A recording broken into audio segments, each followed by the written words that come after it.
Hi, and welcome to Serenity Now, a place for entrepreneurs to ask questions, learn, get connected, and be inspired. Join us as we talk about all things business and the search for the ever-elusive Serenity Now in both business and personal life.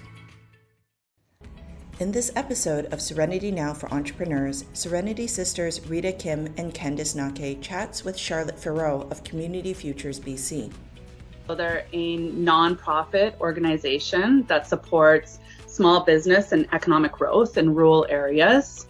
So again, we know that there's so much support in the larger cities, but in terms of kind of bringing that voice to the smaller communities is something that we're all so incredibly passionate about. We've got 34 different offices around British Columbia, and we focus in on, everything business, from providing business loans, and we do them, it's a little different than going to your bank. I find, for myself, I've also kind of gone through that and been supported by getting a loan through Community Futures. And they look at the person, they look at the story, they look at the business, it has that really personal, we want to get to know you feel, and not so, do you just have the numbers and, are you a check mark and that's that.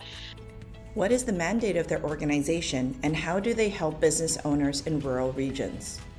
As we know, entrepreneurs like to learn as we go, and there's not a manual at the beginning that says like, hey, you're starting a business. And there's so much trial and error. So I really look at Community Futures as a hub where you can come in and they're going to help you find the path or the answer or the support that you need. And the beautiful part of it is that there's no agenda there. You know what I mean? It really is just, you can just go in and ask the questions that you need to ask, and they're going to help you in some kind of way. How does Community Futures differ from other lending institutions? And so when we think about Community Futures, I always think of them very differently than if you look at an investor, or if you're looking at grants, or if you're looking at a regular or typical financial institution.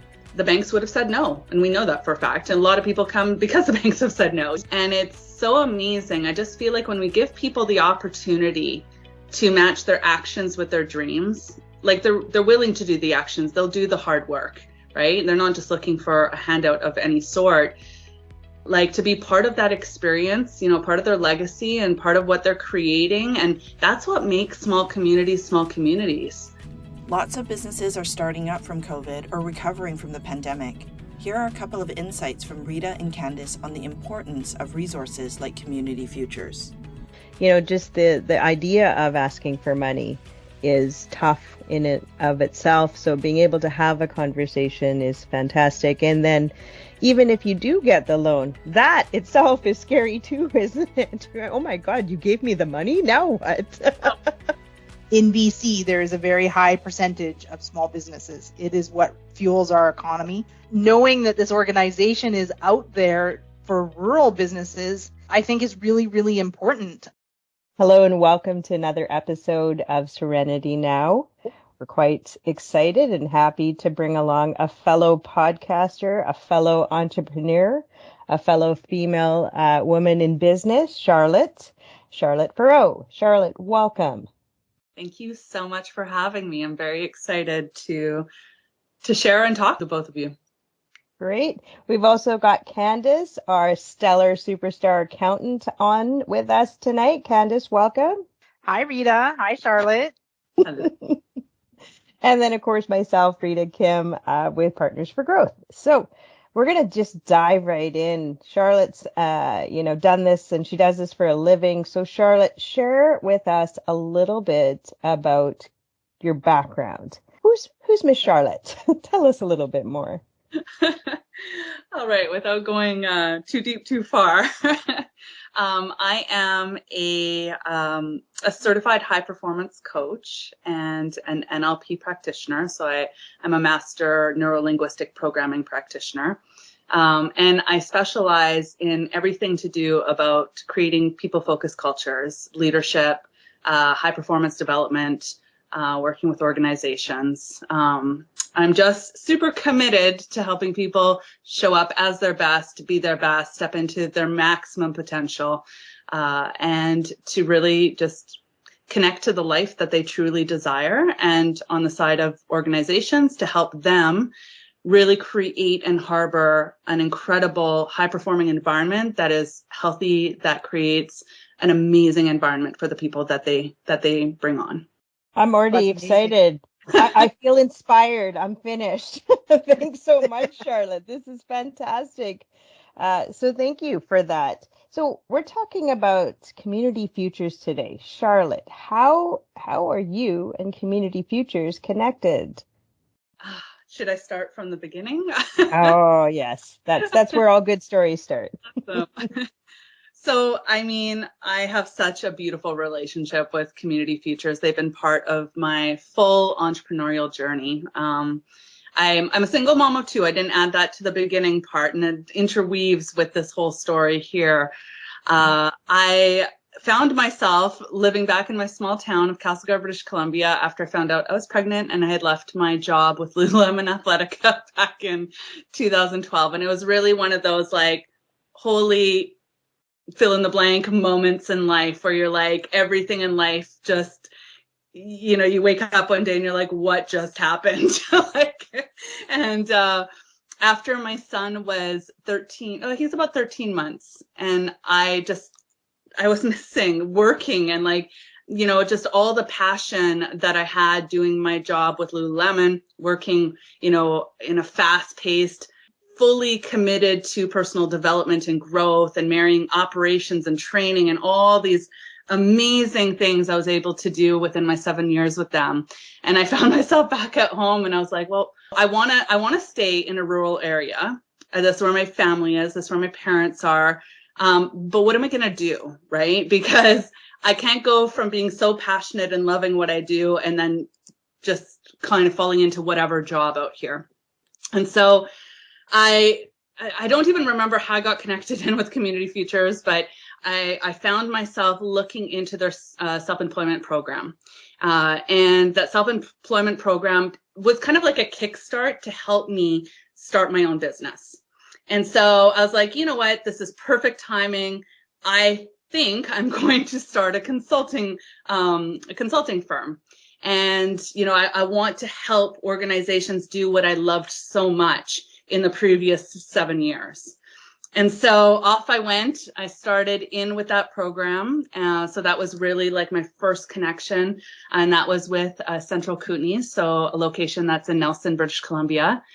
And I did it. I started my business, you know, had built out my entire business plan and really just activated. This is, I think, where the vision was really created at that time.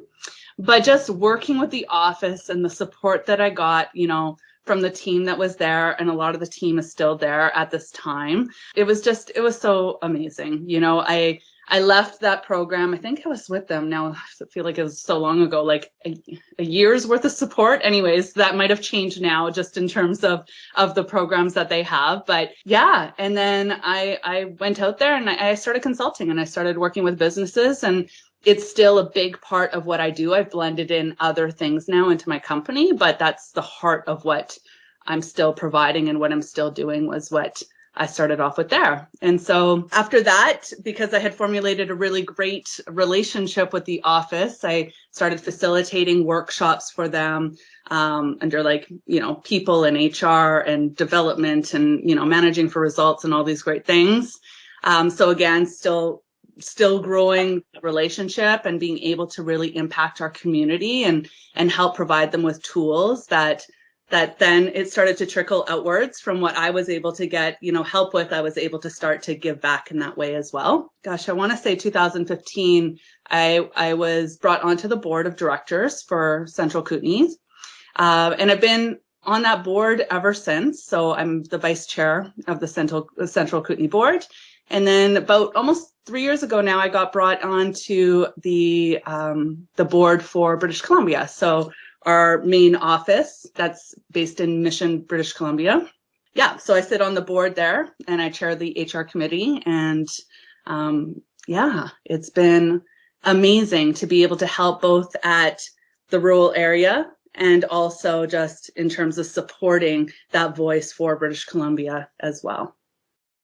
So Charlotte, community futures. We've been hearing a lot about community futures, and we'd love to hear a little bit more about what some of their programs, what they do, and how they're different, because I understand they service rural communities mainly. So maybe you can tell us a little bit more about that. Yeah, absolutely. So they're a nonprofit organization that supports small business and economic growth in rural areas.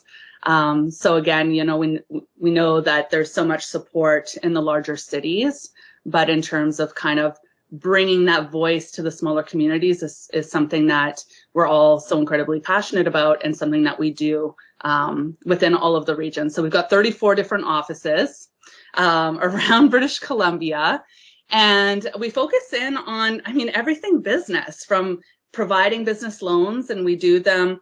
It's a little different than going to your bank. I find, for myself, I've also kind of gone through that and been supported by getting a loan through Community Futures. And they look at the person, they look at the story, they look at the business. It has that really personal, we want to get to know you feel, and not so, do you just have the numbers and, are you a check mark? And that's that. And so the amount of incredible stories that have come through, and really quickly when businesses have been in a pinch, to be able to access that kind of help, and to know that you're met with like a friendly face and somebody who wants to know your story and really looks at all corners, I just think I can't say enough about it. I probably could talk about that for a long time. But we also have, like I mentioned in my own story, the self-employment programs, and you'll find that not every CF has every single one of the programs, but when you go onto the website and then you look at all the different areas depending on where you're at, you'll see that every local Community Futures has their own website, and then we'll share with you exactly what the programs are, what kind of training they do, if they do it or don't, whether they do loans or not, but the loans is pretty consistent across the board. We help businesses with business succession planning, selling of their business. We've got a program called the Export Navigator, which helps people in terms of, moving actual physical product, and especially if it's like cross-border, and just figuring out how to navigate some of those different topics. As we know, entrepreneurs like to learn as we go, and there's not a manual at the beginning that says like, hey, you're starting a business. And there's so much trial and error. So I really look at Community Futures as a hub where you can come in and they're going to help you find the path or the answer or the support that you need.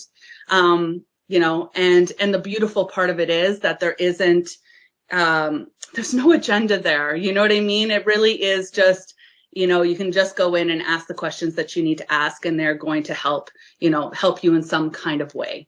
And so, yeah, the list goes on and on. But those are some of the main areas that we help in. That's excellent. I was listening to when you said that there's not a manual for starting a business. I have to admit, I'm like, oh, if there was, it would be like a genius money-making idea.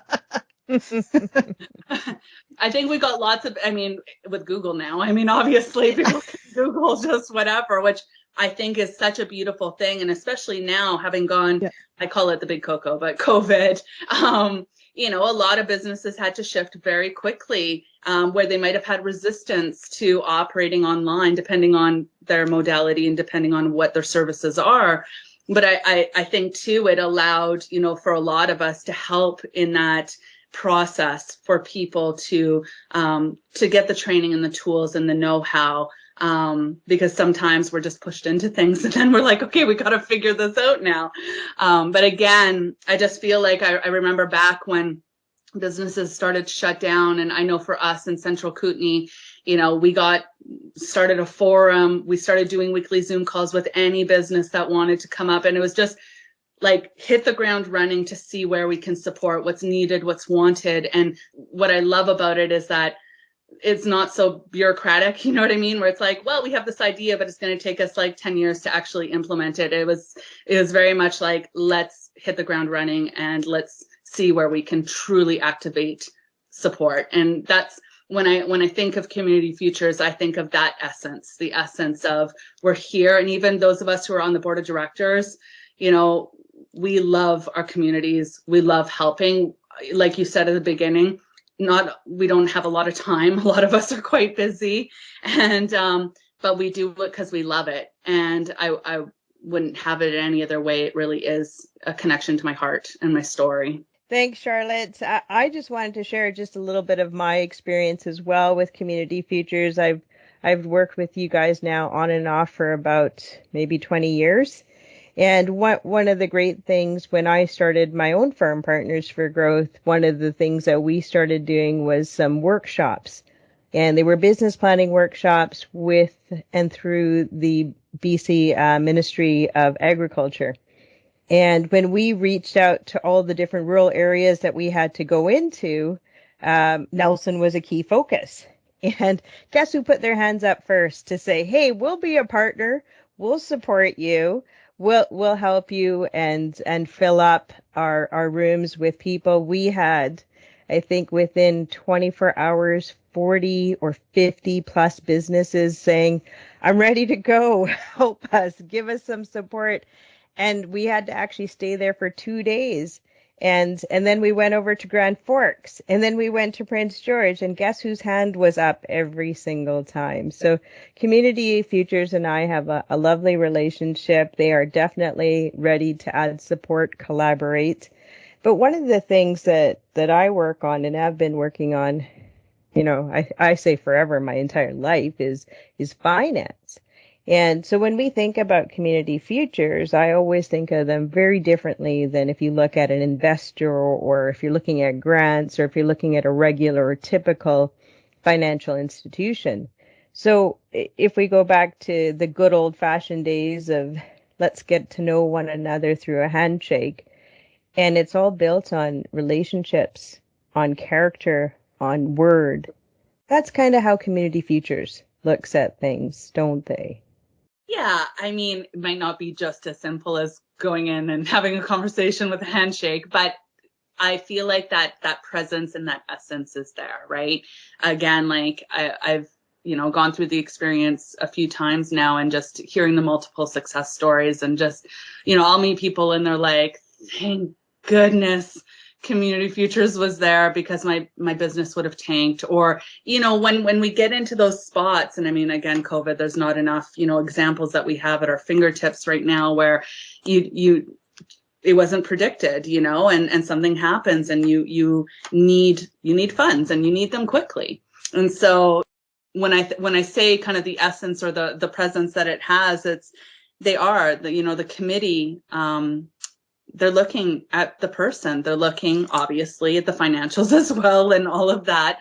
But it's bigger than that. It's the story. It's the impact. It's the future of it. They look at it all. And at the end of it, it's sometimes a judgment call. And I know, like, for a fact, you know, there have been times where it's like, the banks would have said no. And we know that for a fact. And a lot of people come because the banks have said no, you know, and it's so amazing. I just feel like when we give people the opportunity to match their actions with their dreams, like they're willing to do the actions, they'll do the hard work, right? They're not just looking for a handout of any sort. Like to be part of that experience, you know, part of their legacy and part of what they're creating. And that's what makes small communities. We don't have people who are willing to take those risks and create, you know, and it doesn't always work out. You know, as we all know, entrepreneurs, we probably we start lots of things because that's what we love. We're a little crazy sometimes, but the heart of it, it's like, that's the richness of, like, we need those people in small communities, but if they have no support, then they're not going to be able to do some of the things that they desire within themselves. And I just, again, like when I think of Community Futures, I just think of like helping people, you know, create possibility, not just see possibility, but actually create it. And it's really beautiful. Yeah, in our finance world, we sometimes call you potentially the lender of last resort. That's maybe a hint there, but it could also be turned around quite easily through our discussions today as, why not lender of first resort, especially in a smaller community, and, the lender of first resort for dreams. So I know that our audience members are asking questions, and one of the key questions that they're asking is, do I come to you at the startup when I might need a few $100s, Charlotte, or do I come to you when I need, a couple $100,000? Is there a minimum? How far can we go with Community Futures in the lending program? Maybe you can share just a little bit. And I know some of the centers are a little different than some of the others, so perhaps maybe just use an example as one. Yeah, and I think what's so great, kind of tying it back to the websites, is that when you go underneath each individual region and you go to their loans department, they'll have their own blurb that kind of shares their criteria and their information. But here's this is what I love, is that there's stories on all ends, whether you're startup, whether you've been in business for decades, whether you are, you stopped and you decided you were going to start again. There's no one point that we help. It's all business owners.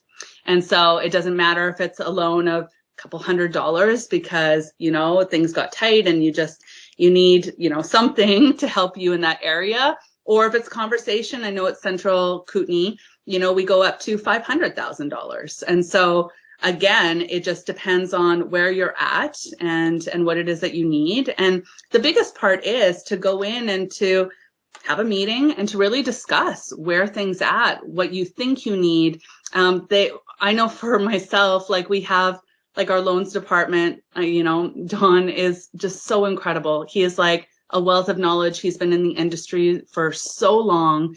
And that in itself, to have that kind of expertise at your fingertips, helping guide you, helping navigate through some of those really scary decisions, because getting a loan, there's always that little knot in the stomach of oh my gosh,